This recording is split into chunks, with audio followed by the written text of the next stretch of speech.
নমস্কার বন্ধুরা, প্রচণ্ড গরমের একটি দিনে আপনাদের সবাইকে স্বাগত জানাই। আশা করছি সবাই ভালো আছেন, যে যেখানে আছেন। আমিও শিলিগুড়িতে প্রচণ্ড গরমে সেদ্ধ হতে হতে ভালোই আছি।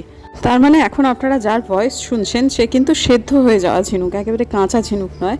এখন যদি আমাকে কেউ একটুখানি নুন ছড়িয়ে খেয়ে নেয় তাহলে দিব্য স্বাদ পাওয়া যাবে। নিজেরা সেদ্ধ হচ্ছে জন্যই আমাদের আজকে মেনুও পুরো সেদ্ধ সেদ্ধ। আমরা সেদ্ধ ডাল, সেদ্ধ আলু এইসবগুলোই খাবো।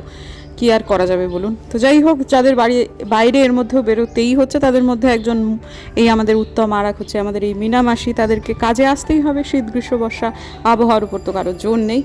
তো এখন যাকে বাড়ি থেকে বেরোতে হবে না কিন্তু ওপর নিচ করতে হবে, সে হচ্ছেন আমার শ্বশুরমশাই। তিনি একটু ওপরে এসছেন আমাদের সাথে একটু কথা বলবেন জন্য। তিনি ওপরে ঘণ্টাখানেক ছিলেন। আর বর্তমান সময়ে দাঁড়িয়ে আমি কোথায় দাঁড়িয়ে ভয়েস ওভার অ্যাড করছি জানেন? ছাদে। কারণ যে সময়টায় ভয়েস দিচ্ছি সেই সময়টা আমাদের শিলিগুড়িতে কারেন্ট নেই আর ঘরে টেকা যাচ্ছে না, সেই জন্য হয়তো আশপাশ থেকে একটু আধটু আওয়াজ পেতেও পারেন। গরমকালে আমাদের গরম গরম মেনু কি হচ্ছে বলে দাও মাসি।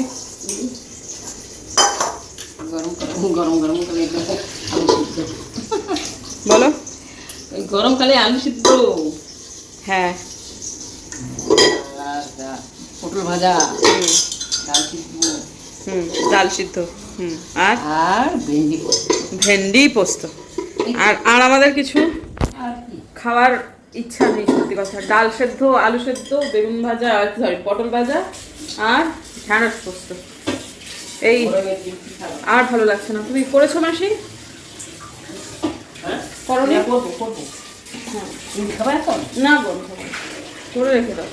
আজকে আজকে মাসির দাদা আসছে, আমার মেয়ের বাবা আসছে, আমার বর আসছে। বাবা, রাস্তাটা আদৌ সোজা রাস্তা খুলেছে কিনা সেটাও বলতে পারছি না, কিন্তু যদি খোলে তাহলে তাড়াতাড়ি এসে যাবে, হয়তো বা 2-2-2:30টার মধ্যে ঢুকে যাবে। আর যদি না খোলে তাহলে সেই 6টা 6:30 বাজবে। আমি 3 মগ জল দিয়েছি রাত্রিরেতে, এখানে 3 মগ জল দিয়েছি। তা সত্ত্বেও জল দেখুন কমে গেছে কতটা, মানে এত রোদ। আর এটাকে না খুব দ্রুতই এখান থেকে সরাতে হবে, কয়েকটা সরাতে হবে, নাহলে গাছগুলো একটাও ভালো হবে না। ফুল দিতে গেলে অনেক কিছুই প্রয়োজন মাটিতে, কিন্তু এতটুকু ইয়েতে সরাতে হবে অনেকদিন থেকেই তো বলছি, কাজে তো আর করছি না। দেখি আজই করতে হবে। জবা ফুটেছে একটা, জবা ফুটেছে 2টো। আসলে টবটাকে রেডি করতে হবে, গামলাটাকে, সেজন্য জিনিসপত্র লাগবে, আরও অনেক কিছুই লাগবে। এখানে একটা বিচি বোধহয় নষ্ট হয়ে গেছে, পাতাগুলো সব খারাপ হয়ে গেল। আসলে এটা যে কত পরিমাণ, মানে একটা বীজ থেকে যে রাইজম তৈরি হয় সেটা যে কত পরিমাণ তার সার লাগে সেটা আসলে আমার আইডিয়া, অভিজ্ঞতা আর কি। যার ফলে এইটুকু একটা গামলাতে একটা থেকে দুটো হলেও বোধহয় বেশি, কারণ আমি সেখানে এতগুলো দিয়ে দিয়েছি না। বড় গামলাটা যেটা এখানেতে রয়েছে, ওই যে ওখানে রয়েছে, যেটা এখনো ব্যবহার হয়নি, ওটা কিন্তু বিশাল বড় গামলা, ওটা 20 ইঞ্চির গর্ত। ওটাতে যদি বিচিগুলো দাও তাও বোধহয় 4টের বেশি দেওয়া যাবে না। ওইটা রেডি করতেই সময় লাগছে, মানে মাটি, তারপরে আলমারি, টাইম দিতে পারছে না। সমস্যা সকালবেলা এসেই বলছেন আজকে আমার ভারতবর্ষের জাতীয় মিষ্টি খেতে খুব ইচ্ছা করছে। তো ঠিক আছে, তাহলে বিকেলবেলা এনে দেবো জিলিপি। ডায়াবেটিক উনি, কিন্তু খেতে চাইছেন, আর এখন কী করা যাবে। তো একটা কথা জানেন তো, কালকে একটা রিপোর্ট দেখলাম। আজকাল আর খুব একটা লাস্ট কয়েকদিন আমি এই করে কথা বলছি না, কিন্তু আজকে বলছি কারণ হচ্ছে আমি যখনই চিন্তা করেছি, মনঃসংযোগ করেছি, চেয়েছি যে নির্ভয়া যারা আছে, মানে অভয়া আর কি, নির্ভয়া না, অভয়ার যা তিলোত্তমা, এই নামটাতে বেশি সরবরাহ, তিলোত্তমা যারা অপরাধী তারা শাস্তি পাক, শাস্তি পাক, শাস্তি পাক। তো একটা নামই তো আমাদের সামনে ছিল, যার জড়িত থাকার সম্ভাবনা ছিল প্রচুর। তো আমি যেটা একবার বলেছিলাম আপনাদের, সেটা অবশ্য মজা করে, আমি ওই মুখে খোল দিয়ে, ওটা কিন্তু জাস্ট মজা করে বলেছিলাম, আমি অ্যাকচুয়ালি ওটা দেখিনি, কিন্তু আমি যে চেহারাটাতে লোকটাকে দেখেছি, হ্যাঁ, বা আমার যখনই কনসেন্ট্রেট করতে গেছি, আমার যে চেহারাটা খুব স্বাভাবিকভাবে চোখের সামনে এসেছে, সেটা কিন্তু তৎকালীন সময়ে তিনি প্রিন্সিপাল থাকাকালীন যে চেহারা সেটা কিন্তু নয়। বরং এখন যে চুলগুলো এইটুকুটুকু করে, কাঁচা পাকা দাড়ি, একদম বিধ্বস্ত চেহারা, মানে হুবহু ওই চেহারা আমি কিন্তু দেখতাম। কেমন করে ওটাই আমার মাথায় আসতো আমি জানি না, কিন্তু সেটা কালকে দেখেছি। এবং কালকেই আমি দেখলাম আর একটি চেহারা, যে আমার সাথে ভীষণ মানে আমার যখন হতো যে তারা যেন শাস্তি পায়, তারা যেন শাস্তি পায়, তারা যেন শাস্তি পায়, ওটা মনঃসংযোগ যখন করছি একটা পর্যায়ে গিয়ে একটা মুখ চোখের সামনে ফ্ল্যাশ করতো। সেটা হচ্ছে আশিস পান্ডে বলে যে ছেলেটি আছে, কালকে যা দেখা গেল একদম হুবহু সেই ছেলেটি, কিন্তু একটা অন্য রঙের টি শার্ট পরা। কালকে যে রঙের টি শার্ট পরা ছিল সে রঙের নয়। অবশ্যই সেটা বেরিয়ে যাবে মানে যখন ইনভেস্টিগেশন শুরু যখন হয়েছে, কিন্তু বেরোবে মনে হচ্ছে, কারণ আমি এই ছেলেটাকে দেখেছি। আর একজন লোককেও যেমন দেখেছিলাম, কিন্তু তাকে তো আমি দেখতে চেয়েছিলাম কারণ আমি জানি যে ইনি এর সাথে জড়িত। কিন্তু কিন্তু এই যে ছেলেটি, এই ছেলেটার চেহারাটা আমি আগে কোনোদিন দেখিনি, কিন্তু আমার মাথায় বা আমার কেমন করে যেন এই ছেলেটার মুখটা চলে এসেছিল, এবং এই একটা ছেলেই চলে এসেছিল। আর যারা সংগঠিত করেছে তাদের কারোর কিছু আসেনি, কিন্তু এই ছেলেটা এসেছিল। কাজেই মানে যেটা বুঝতে পারছি সেটা হচ্ছে যে আমার ইনটিউশন যদি ঠিক বলে তাহলে তদন্ত কিন্তু দারুণ গতিতে এগোচ্ছে এবং ঠিক জায়গা দিয়েই এগোচ্ছে। আশা করছি খুব শিগগিরই সবটুকু আমরা জানতে পারবো। আজকে পদ্মের বীজগুলোকে তুলে ফেলতেই হবে। আমি যখন ভেবেছি আজকে করব তখন আমি করব। ওপরে কিন্তু আমি গামলা রেডি করে এসেছি, তবে আজকে আমি রাইজোম প্রতিস্থাপন করছি না, ওটা আমি কাল করব। তো এই প্রসঙ্গে না একটা খুব সুন্দর মজার ছোটোবেলার একটা গল্প বলি। আমাদের বাড়িটা ছিল যে জায়গাটায় পুঁটিমারিতে, তার উল্টো দিকে ছিল পিয়ার মেশোমশার পুকুর। পিয়ার মেশোর পুকুর একটা দিক জুড়ে পুরো ছিল কলোনির পার্ক, সেটা ছিল খাস জমির ওপরে একটা 7 ঘরের কতগুলো মানুষ তারা বসবাস করতেন ছোট্ট জায়গার মধ্যে। তারা ঘুপচি ঘর, তাদের মধ্যে থেকে একটি পরিবার ছিল যারা বংশানুক্রমে আমাদের বাড়িতে তখন কাজ করত। শ্যামলীর মা, তার 5 মেয়ে, শ্যামলী, রূপালী, দীপালি, সোনালী, তমালি। তো তারা কিন্তু পরপর আমাদের বাড়িতে কাজ করতো। তো ওদের যত মানে বাথরুমের সব জল এসে নয় পিয়ার মেশোর পুকুরে পড়তো। তখন তো আমার ছোটোবেলায় এত শৌচালয় বা এইসবগুলোর এত কনসেপ্ট ছিল না, তখন মানুষ এইভাবেই থাকতো গ্রামের লোকে। হ্যাঁ, তাতে রোগ বালাই প্রচুর পরিমাণে ছিল, কুসংস্কার প্রচুর ছিল, মানুষ সকালে মারা যেত, এগুলোও সত্যি, কিন্তু এভাবে ছিল। তা আমার বাবা যখন পদ্ম গাছ করতেন ওই পিয়ার মেশোর অন্য একটা দিক থেকে কিন্তু বাবা ধার দিয়ে পাট তুলে নিয়ে এসে তারপরে করতেন হচ্ছে পদ্ম। তাতে কি ভালো পদ্ম হতো। অথচ সেই বাবাই বলতেন যে পদ্ম গাছ কিন্তু প্রচণ্ড সেন্সিটিভ, এবং আমার বাবা কিন্তু খুব যুক্তিবাদী মানুষ ছিলেন। পদ্ম গাছ সবাইকে ছুঁতে দিতেন না, অনেক ব্যাপার ছিল। হ্যাঁ, তা সেই ধারা অনুসরণ করেই আমি কিন্তু স্নান করে উঠেই পদ্ম গাছগুলোকে আজকেও নাড়াচাড়া করছি। কিন্তু যে পদ্মের পাঁক ওই রকম দিয়ে মিশ্রিত, সেই পাঁকে মানে পঙ্কজ তো পদ্মের আর এক নাম, পদ্ম দিব্য হয়, অথচ যে কেউ ধরলে আবার পদ্ম গাছ কিন্তু মরে যায়। এটা কিন্তু ঘটনা, আমি শিখেছি এটা ছোটোবেলা থেকেই। শুধু এটা না, বাবা পরিষ্কার পরিচ্ছন্ন পোশাক পরেই কিন্তু পদ্ম গাছকে নাড়াচাড়া করতো। যুক্তিটা আজ অবধি বুঝতে পারিনি, এইটা শুধু বুঝেছি যে বৈচিত্র্য বা বৈপরীত্য কিন্তু শুধু মানুষের মধ্যেই থাকে না, প্রকৃতির মধ্যেও প্রচুর থাকে। এটা কিন্তু ঠিক যে অসৌচ শরীরে আমাদের পদ্মের পাঁক তুলে নিয়ে যাওয়ার পর রাতারাতি পদ্ম গাছ মরে গেছে, এটা কিন্তু আমরা নিজের চোখে দেখেছি। যার ফলে দিনহাটার বাড়িতে মানে এখন যে শহরের বাড়ি তাতে কিন্তু পদ্ম গাছ খুব একটা নেই, কারণ লোকজন মানামানি করে না। আর আমাদের কুচবিহারের ওদিকে না শ্রাদ্ধে পদ্মের মাটি লাগে, অনেকেই চাইতো, বাবা ছোট্ট করে পাতা করে দিয়েও দিত, আমরাও থাকলে আমরাও দিতাম, কিন্তু এক ভদ্রলোক দূর কতক্ষণ অপেক্ষা করব বলে নিজে তুলে নিয়ে গেছিলেন, তারপর কিন্তু আমাদের পদ্ম গাছটা মরে গেছিলো।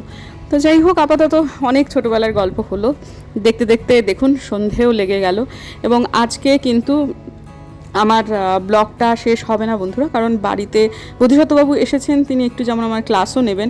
আর এই যে যেটা তিনি পেয়েছেন সেটা তিনি কিন্তু এনএসসি থেকে পেয়েছেন, ন্যাশনাল স্টক এক্সচেঞ্জের এখানে একটা সেমিনার হয়েছিল, তাতে তিনি আমন্ত্রিত হয়েছিলেন। তো এই গ্লাস ফ্লাস্ক সেটা ওখান থেকেই সে পেয়েছে, এবং এটাতে করেই এখন আমরা দুধ চা রাখি। অনেকেই আমাকে বলেছেন বারবার ফুটিয়ে তাকে দুধ চা না দেওয়া হতে, সেটাতে আমাদের এই সমাধানটা খুব ভালো লেগেছে। এই জিনিসটা কিন্তু খুব ভালো, অনেকক্ষণ পর্যন্ত প্রায় 24 ঘন্টা পর্যন্ত একদম গরম থাকে। তো যেটা বলছিলাম, বোধিসত্ত্ববাবু এসেছেন, তিনি একটু আমার ক্লাস নেওয়ার ইচ্ছায় আছেন, এবং তার ক্লাসটা খুব ইন্টারেস্টিং হয় জন্য আমিও খুব একটা মানে এদিক ওদিক সময় দিতে চাইছি না, কিন্তু অন্য জায়গায় আমার সময়টা আজকে কিন্তু চলে গেছে, কারণ আমার টুপুরের শরীরটা ভীষণ খারাপ। টুপুর এক নাগাড়ে একভাবে পড়ছে জন্য ওর ডান কাঁধের পেছনটায় অসম্ভব যন্ত্রণা একটা পয়েন্টে। আমার মা হিসেবে এখন তার কাজ হচ্ছে সারা রাত ধরে বা যতক্ষণ সে জেগে থাকে তাকে সেবা করা। তারপরে বোধিসত্ত্ববাবুর ক্লাসটা আমি আজকে অল্প সময় করতে পেরেছি, যেটুকু সময় পেরেছি দুজন মিলে মেয়ের দুপাশে বসে মেয়েকে সেবা করতে করতেই হয়েছে, তাতে মেয়েও পার্টিসিপেট করেছে।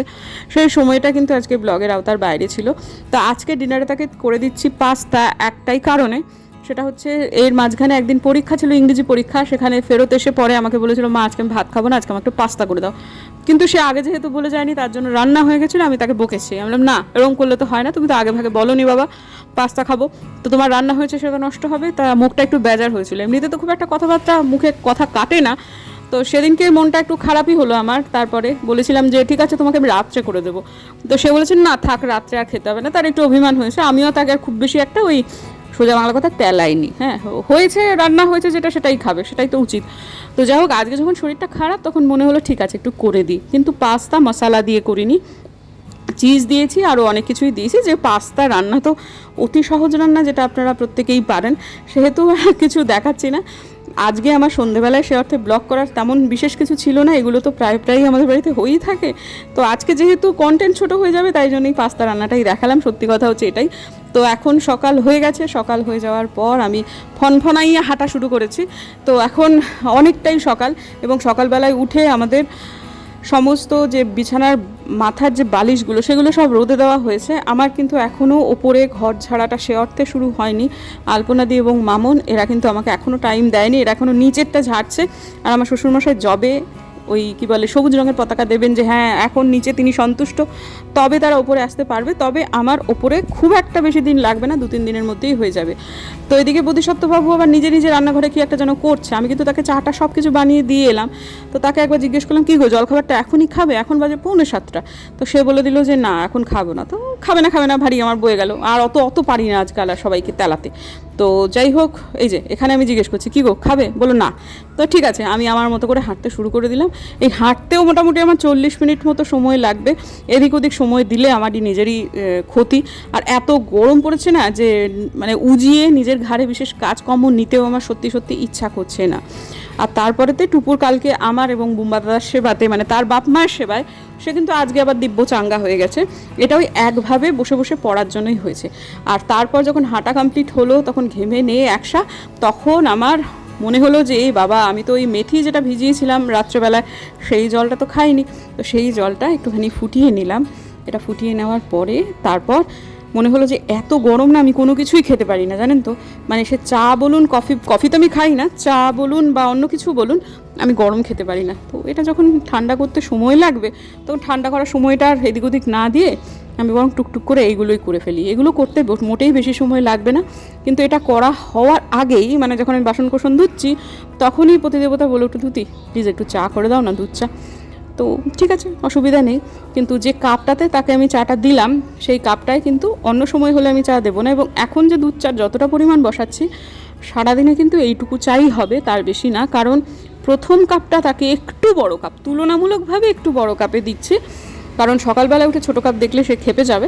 কিন্তু তারপরে ও যতবার এই কাপে চা খাবে, মানে এই চা খাবে ছোট কাপেই কিন্তু খাবে, যেগুলো আমি কিছুদিন আগেই অনলাইনে অর্ডার করেছিলাম। খুবই পাতি একটা কাপ, কিন্তু এটা মূলত করেছিলাম যাতে করে অল্প চা কনজিউম করতে পারে। আর দিনের মধ্যে যদি 5 কাপ চা খায় তাহলে যতটুকু অবশিষ্ট রইলো তাতে কিন্তু হয়ে যাবে। হ্যাঁ, আর এখন কিন্তু মাঝে মাঝে আমি ওকে একটুখানি লাল চাও গুজে দিচ্ছি। চা বলে একটু হাঁক পারলেই তাকে মাঝে মাঝে একটু লাল চা দিয়ে বলছি তো বুমাদা এই যে না চা খাও, দিব্যি খেয়েও নিচ্ছে।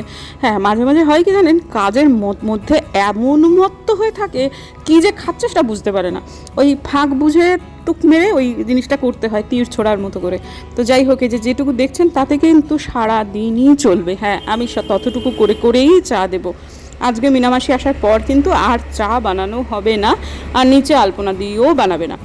তো যাই হোক এখন এইটা হয়ে যাওয়ার পরে তারপরে বেশ অনেকক্ষণ সময় তো হয়ে গেল, এরপর এইটা আমার খাওয়ার মতো হয়েছে। এখন এটা একটুখানি ঠান্ডা হয়ে বসে বসে খাই। তারপরে কয়েকটা জিনিস এসেছে কাল এবং আজ মিলিয়ে, আজ মানে একেবারে সকালবেলাতে এসেছে, হচ্ছে মানে ছেলেটি ডেলিভারি করতে এসেছে আমাদের বাড়ি দিয়ে শুরু হয়েছে তার কাজ। সেটা হচ্ছে একটা জিনিস, কোনটা যে আজ এসেছে মানে আচ্ছা দুটো যে ফটো দেখাবো সেই দুটো আজ এসেছে। কালকে এসেছিল হচ্ছে এইটা, সেটা হচ্ছে ডাবরের ভৃঙ্গ রাজা সব। এটা কিন্তু কোনো প্রমোশনাল ভিডিও নয়, এটা আমি লাঞ্চের পর 2 চামচ, বড় বড় 2 চামচ একটু জলে মিশিয়ে খাই। এটা খুব উপকারী, এটা হচ্ছে লিভারের জন্য খুব জরুরি। আর যেগুলো এসেছে সে হচ্ছে এই 2টো ফ্রেম, সেটা আজকে সকালে এসেছে, সেটা আমি সিঁড়ির জন্য অর্ডার করেছি। কোথায় লাগাবো সেটা কিন্তু যখন লাগাবো তখন নিশ্চয়ই আপনারা দেখতে পাবেন। যতক্ষণ না পর্যন্ত জিনিসটা কমপ্লিট হচ্ছে পুরো ব্যাপারটা কিন্তু বোঝা যাবে না, তাই আজকে আমি কোনো রকম ডেমো দেবো না। আর এইটাও কিন্তু কালকেই এসেছে, এইটা না মার্জনা করবেন, এটা পরশু দিন এসেছে কিন্তু খোলা হয়নি। আচ্ছা, এইটা হচ্ছে একটা ঘড়ি যেটা আমি ওই বুম্বাদার মানে কম্পিউটার রুম থেকে আমাদের বেডরুমে আসার দেয়ালেতে একটা নির্দিষ্ট পয়েন্টে লাগাবো বলে ভেবেছি। জিনিসটা ভালো এসেছে, তবে আমাকে এর মধ্যেই ড্রিল যে করে প্রফেশনাল যে লোক আর কি, তাকে খবর দিতে হবে। আমার রান্নাঘরে কয়েকটা জিনিস লাগাবার আছে, এইটাও কিন্তু আমাকে লাগাতে হবে। এইটা আমি একা একা করতে পারবো না, এটার জন্য আমার হেল্প লাগবে। আজকের ব্লগটাকে এন্ড করছি, একটু বাদেই আবার নতুন একটা ব্লগ শুরু করব। কিন্তু খারাপ লাগছে যে কারেন্টটা দুম করে চলে গেল। আমি শুনিনি, কিন্তু সবাই শুনেছে যে কালকে নাকি মাইকিং করে গেছে যে 5টা পর্যন্ত কারেন্ট থাকবে না, 9:30 থেকে 5টা পর্যন্ত। তো এই সময়টাতে তো এই পুজোর আগ দিয়ে সব ডাল ফালগুলো কাটাকাটি হয়, লাইনগুলো সারানো হয়, সেগুলো তো হয়। তো আমার শ্বশুরমশাই যেহেতু শুনেছিলেন, সেহেতু আলপনাদি নিচেও শুনেছে, তাই জন্য ওরা জল ফল সব তুলে রেখেছে। আর আমাদের জল তোলা বলুন বা সেগুলো বলুন, সেগুলো তো সব কিছুই নিচে, কাজেই অসুবিধা সে অর্থে নেই, কিন্তু আমি শুনিনি, এই আর কি। তো ঠিক আছে বন্ধুরা, দেখা হচ্ছে কালকে একটা নতুন ব্লগে। অসম্ভব গরম, মানে কি বলবো। ঠিক আছে, কালকে দেখা হচ্ছে একটা নতুন ব্লগে। যদি আমার ভিডিও ভালো লাগে তাহলে প্লিজ সাবস্ক্রাইব করবেন, পাশে নোটিফিকেশন বেলটাকে অন করবেন, যাতে ভিডিও দিলেই নোটিফিকেশান চলে যায় আপনাদের কাছে। এখনও পর্যন্ত গাছে জল পড়েনি, এই যে অবস্থা খুব খারাপ গাছে। এখন আপনার সাথে ক্যামেরাটা এই জাস্ট বন্ধ করেই আমি আগে গাছে জল দেবো, তারপর অন্য কিছু। দেখা হচ্ছে কাল, ততক্ষণের জন্য টাটা।